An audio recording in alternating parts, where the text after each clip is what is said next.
Здравствуйте! Вы на канале «Едем жить в Узбекистан». Сегодня мы узнаем, сколько стоит жить в Ташкенте. Посмотрев данное видео, вы сможете прицениться по своим расходам. Возможно, у вас есть дистанционный заработок, тогда понимание по тратам здесь будет для вас особенно актуально. И уже по начинающейся традиции, в конце видео расскажу вам какой-нибудь один интересный факт. Ориентироваться по ценам в Узбекистане мы будем непосредственно по Ташкенту, поскольку это наиболее дорогой город, и экспаты, приезжающие сюда, привыкли к определенному уровню жизни. Провинциальные жители говорят, что жить в Ташкенте им очень дорого, и поэтому они предпочитают оставаться у себя в провинции. Для сравнения, в Самарканде или Бухаре жилье будет стоить в 2-3 раза дешевле, а чайник объемом пол-литра зеленого чая будет стоить 14 центов. Но и уровень заработка на периферии, конечно же, меньше. Когда приезжаешь в Узбекистан, начинаешь путаться в ценниках в сотнях миллионных сумм. Особенно стоит учитывать, что курс суммы скачет, и пересчитывать их в рубли становится еще сложнее. Но есть один очень простой способ ориентироваться. 10 тысяч сумм – это $1. Мы можем откинуть 4 нуля и получим стоимость в долларах. Это очень просто. Да, мы будем ориентироваться в долларах, так как большая часть зарплат рассчитывается от доллара, и так считать будет легче. Во-вторых, курс местной валюты имеет очень большую волатильность, а это значит, что с течением времени эта информация не станет актуальной. А нам нужна постоянная актуальность информации. В этом плане доллар постоянен. В-третьих, все экспаты получают зарплаты в долларах или в суммах, но по курсу доллара в день получения зарплаты. И стоит отметить, что 90% оплат квартир также происходит в долларах. Итак, рассмотрим основные статьи расхода. Первая, самая большая статья расхода – это аренда квартиры. Здесь, как и в любом другом городе мира, очень большой разброс цен, в зависимости от качества и расположения жилья.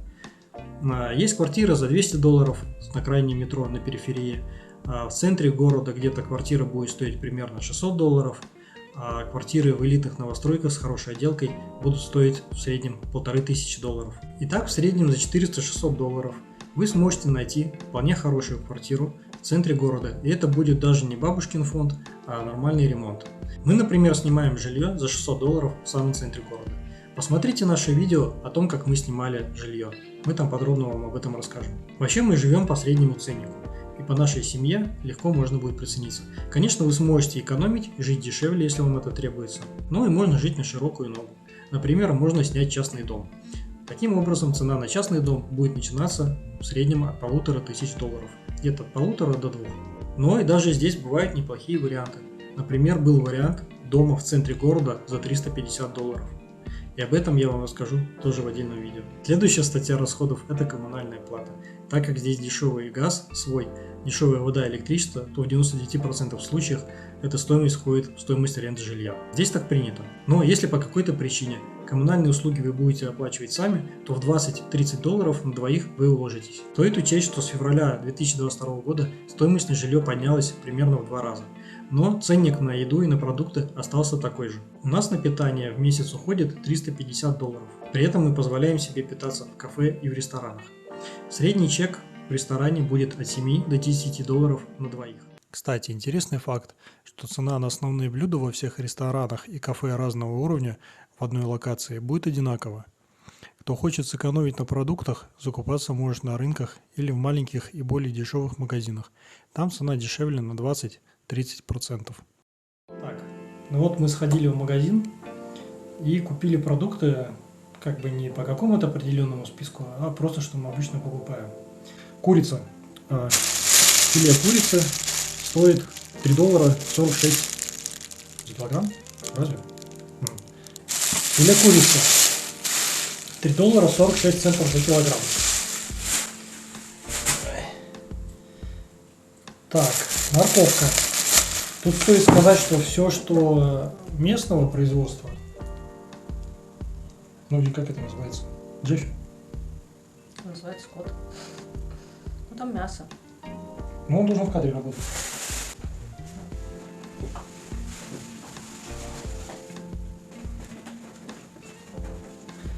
Стоит сказать, что продукция местного производства, она стоит, конечно, дешевле. А привозного, привозная продукция, она идет все-таки дороже с некой наценкой. Так, морковка стоит 36 центов за килограмм. Ладно, буду на пол кидать. Хлеб. Хлеб местный, нет? Да, хлеб местный. Производство Узбекистан. Стоит 73 цента за килограмм. Где продукты, там и код обязательно. Филе минтая. Филе минтая перевозное, конечно же. Стоит 4 доллара 55 центов за упаковку. Туалетная бумага Зева. Стоит 2 доллара 64 цента за 4 рулона. Малина. Вот эта упаковка весит 200 грамм. Стоит $1.82. Но позавчера мы брали малину на рынке. И за килограмм мы заплатили 35 тысяч сум. Это $3,5 за килограмм. То есть в магазине она существенно дороже. Сыр Хохланд сливочный, тоже привозной, естественно, стоит 2 доллара 14 центов. Помидоры. Помидоры, естественно, местные. $1.73 за 5 штучек, за вот эту упаковку. Купили попробовать, еще не пробовали здесь. Есть Наполеон обычный, а есть афганский Наполеон. Вот такой тортик обошелся нам в 2 доллара 32 цента. Попробуем, говорят, что афганский Наполеон очень вкусная вещь.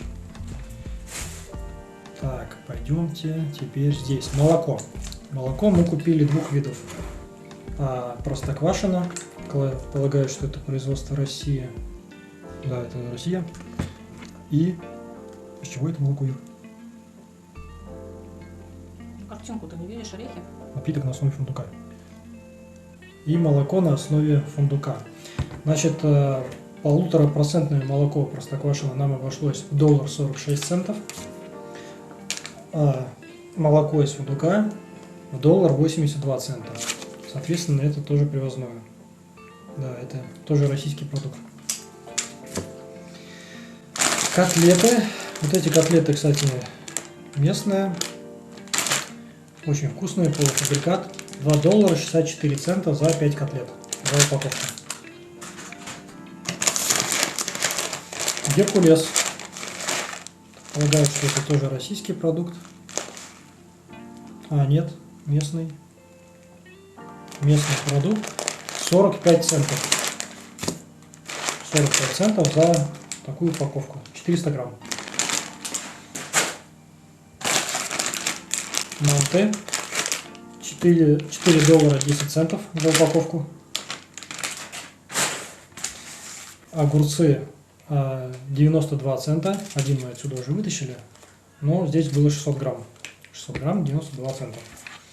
Огурцы местные. Перец местный 73 цента за килограмм. Вот.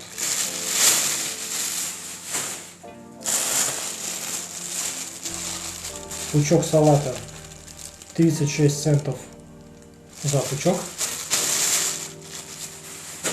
И булгур местный 2 доллара ровно за упаковку. Упаковка 900 грамм. Ну а теперь давайте посмотрим цены в магазине. Что, сколько стоит более подробно. Так, оливки от 2,5 до 4,5 долларов, кукуруза 1,3 доллара. Кетчуп 1,2 до 1,8 доллара. Мука 1,1 доллар. Рис 2 килограмма 1,9 доллара. Яйца 1,6 доллара за 10 штук. Есть поштучно 13 центов за штуку.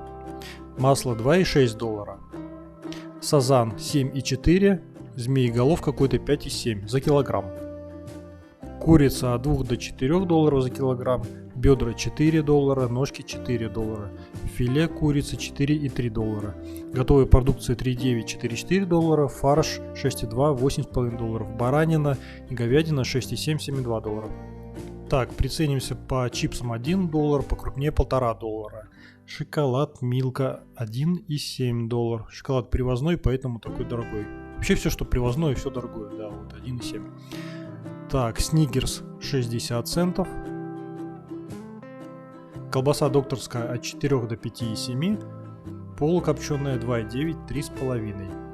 Сосиски 2,3 4 доллара.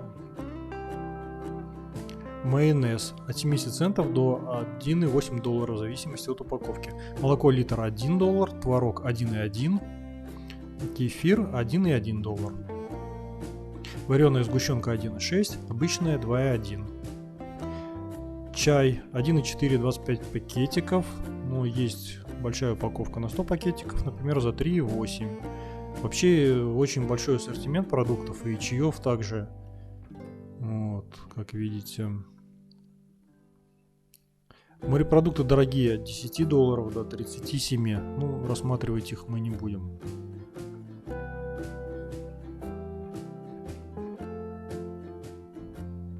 Сыры немецкие 13 долларов за килограмм.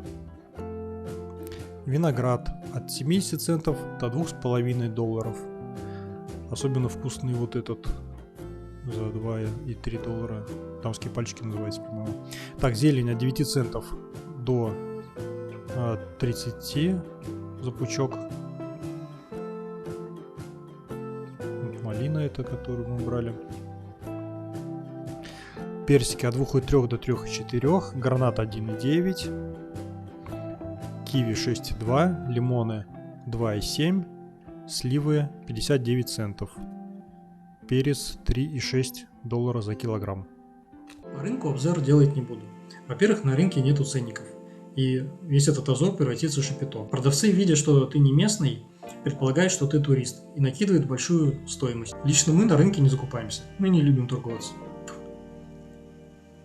Из Вологды мы. Лично мы на рынках не закупаемся. Мы не любим торговаться. И весь этот местный колорит нам не очень нравится. Чтобы покупать на рынках выгодно, нужно ходить к одним и тем же продавцам. И уже узнавая вас, они будут делать вам скидку. Либо нужно сразу торговаться на узбекском языке. Тем, кто говорит на узбекском языке, они ставят ценник для своих. Я пока не умею торговаться на узбекском языке.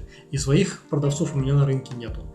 Поэтому вам я советую также ходить поначалу в магазин, где вы сможете увидеть ценники. Да, кстати, даже в самых обычных магазинах вполне обычная ситуация, когда ценников нету. Все продавцы и все покупатели знают, что сколько стоит. Но я стараюсь в такие магазины тоже не ходить, потому что у меня создается ощущение, что меня пытаются обмануть.